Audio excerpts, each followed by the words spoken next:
Hello friends, मैं आज class 10 की विज्ञान का फर्स्ट चैप्टर है प्रकाश का परावर्तन तथा अपवर्तन, जिसके बारे में हम फर्स्ट डेफिनेशन कर चुके हैं कि आखिर प्रकाश क्या है। मैंने पिछले लेक्चर में आपको बताया था आखिर प्रकाश क्या है, कि प्रकाश एक प्रकार की ऊर्जा है जो हमें किसी वस्तु को क्या है दिखाता है। अर्थात प्रकाश स्वयं तो दिखाई नहीं देता, परंतु दूसरी वस्तुओं को हमें दिखाने का कार्य करता है।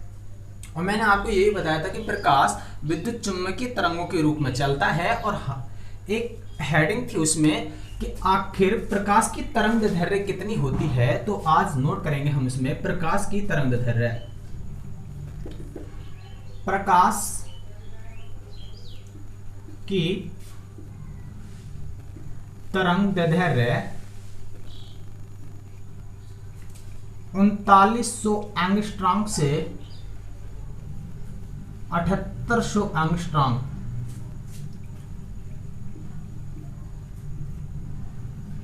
होती है। अर्थात एक एंगस्ट्रॉम बराबर होता है 10⁻⁻10 मीटर। एक एंगस्ट्रॉम में कितने मीटर होते हैं? 10⁻⁻10 मीटर होते हैं। अब आगे चलते हैं हम कि आखिर प्रकाश का परावर्तन क्या है। हमने पहले प्रकाश को समझा कि प्रकाश क्या है, एक प्रकार की विकिरण ऊर्जा है जो हमारी आंखों को संवेदित करता है, अर्थात किसी वस्तु की पहचान कराता है, तो उसे हम बोलते हैं प्रकाश। आगे चलते हैं कि आखिर प्रकाश का परावर्तन क्या है। तो प्रकाश का परावर्तन को आज हम समझेंगे कि प्रकाश का परावर्तन क्या है। प्रकाश का परावर्तन, तो प्रकाश के परावर्तन को समझने के लिए हमें सबसे पहले एक दर्पण की आवश्यकता होगी। जैसे मान लो घर में यूज होने वाला एक समतल दर्पण जो ऊपर से चिकना और नीचे से पॉलिशदार होता है।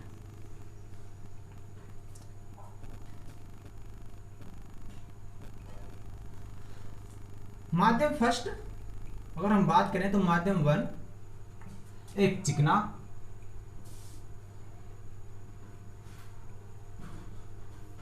और माध्यम सेकंड की बात करें माध्यम 2, तो वो कैसा होगा? पॉलिशदार।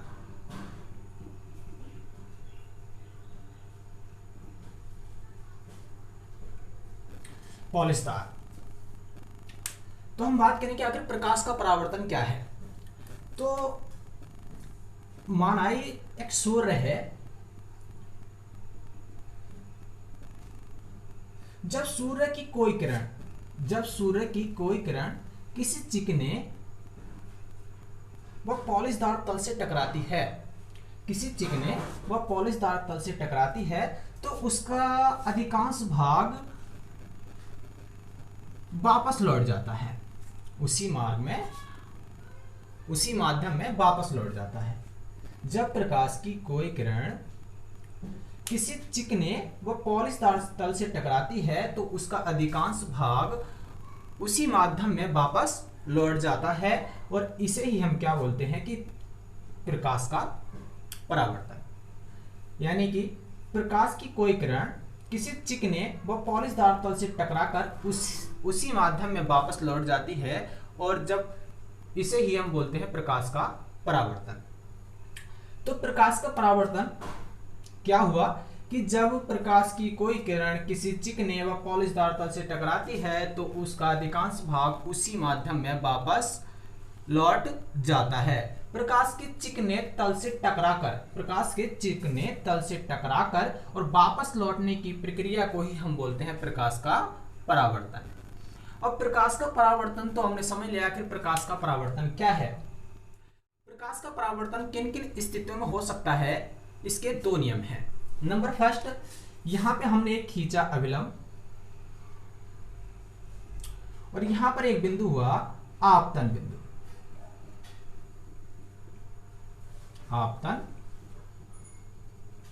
बिंदु और ये है अपना अभिलंब। अब हम इन्हें कोई नाम दे देते हैं, जैसे माना ये हुआ ए, ये बी, ये सी, इसे माना ये डी। तो ये वाला जो कोण होगा, ये वाली किरण है आपतित किरण जो सीधी पड़ रही है, आपतित किरण, और ये टकराकर वापस गई तो ये हुई परावर्तित। तो इसे बोलेंगे परावर्तित किरण। यहां पे कोण बनेगा आपतन कोण,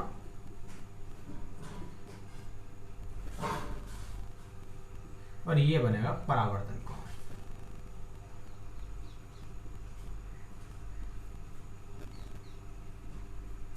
आपतन कोण आई और परावर्तन कोण आर। तो हम समझें कि आखिर प्रकाश के परावर्तन के दो नियम हैं। नंबर फर्स्ट कि आपतन कोण सदैव परावर्तन कोण के क्या होगा, बराबर होगा। और सेकंड नियम है कि आपतित किरण तथा परावर्तित किरण आपतन बिंदु पर होंगे अभिलंब और तीनों एक ही तल में होते हैं, एक ही तल में होते हैं।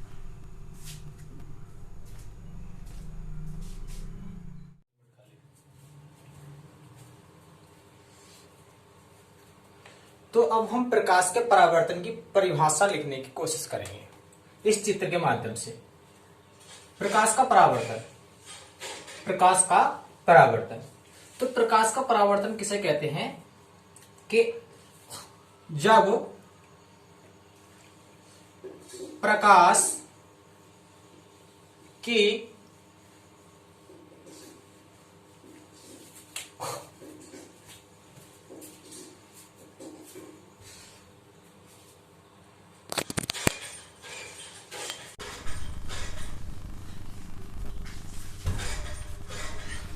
तो अब हम प्रकाश के परावर्तन की परिभाषा लिखने की कोशिश करेंगे इस चित्र के माध्यम से कि जब प्रकाश की कोई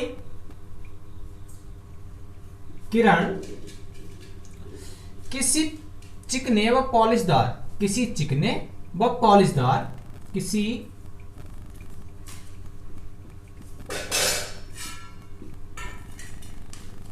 चिकने व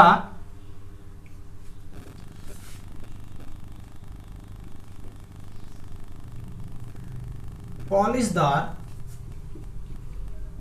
तल से टकराती है, किसी चिकने व पॉलिशदार तल से टकराती है तो उसका अधिकांश भाग उसी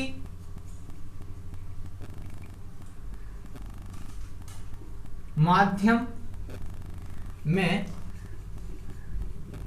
वापस लौट जाता है, उसी माध्यम में वापस लौट जाता है। प्रकाश किरण के चिकने तल से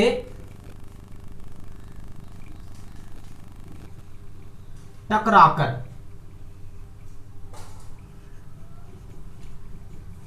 वापस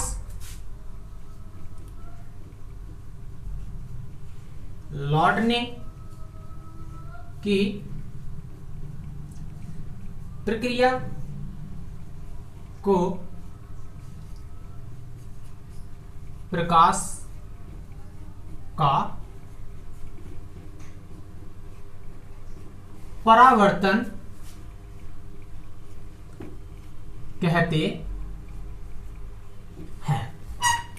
तो प्रकाश का परावर्तन क्या है कि जब प्रकाश की कोई किरण किसी चिकने व पॉलिशदार तल से, चिकने व पॉलिशदार तल से टकराती है तो उसका अधिकांश भाग उसी माध्यम में वापस लौट जाता है और प्रकाश के चिकने तल से टकराकर वापस लौटने की प्रक्रिया को ही प्रकाश का परावर्तन कहते हैं। प्रकाश के परावर्तन के दो नियम हैं, वो भी हम चित्र के माध्यम से समझेंगे कि कौन कौन से हैं।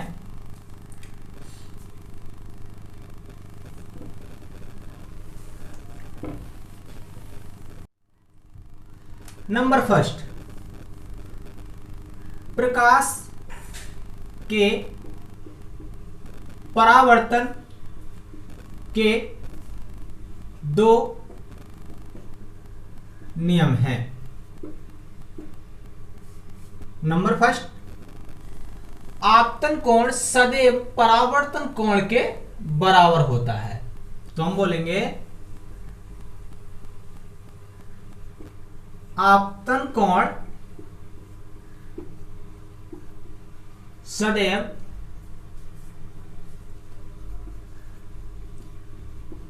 परावर्तन कोण के बराबर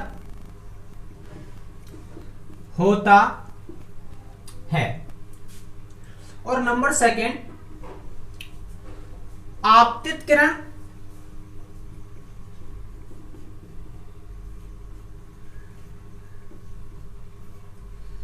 तथा परावर्तित किरण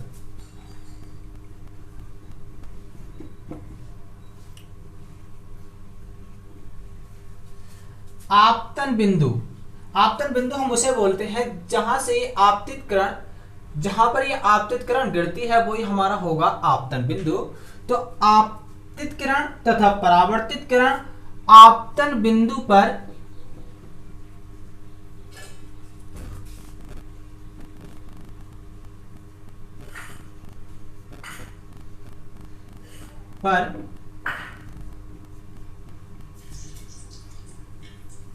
अभिलंब, यानी कि आपतित किरण भी आपतन बिंदु पर अभिलंब है और परावर्तित किरण भी आपतन बिंदु पर क्या है, अभिलंब। तीनों एक ही तल में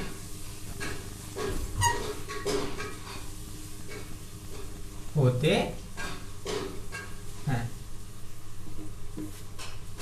यह हुआ प्रकाश का परावर्तन तथा प्रकाश के परावर्तन के नियम। आज हम यहीं पे एंड करते हैं। कल हम समझेंगे कि प्रकाश का अपवर्तन क्या है। Thank you.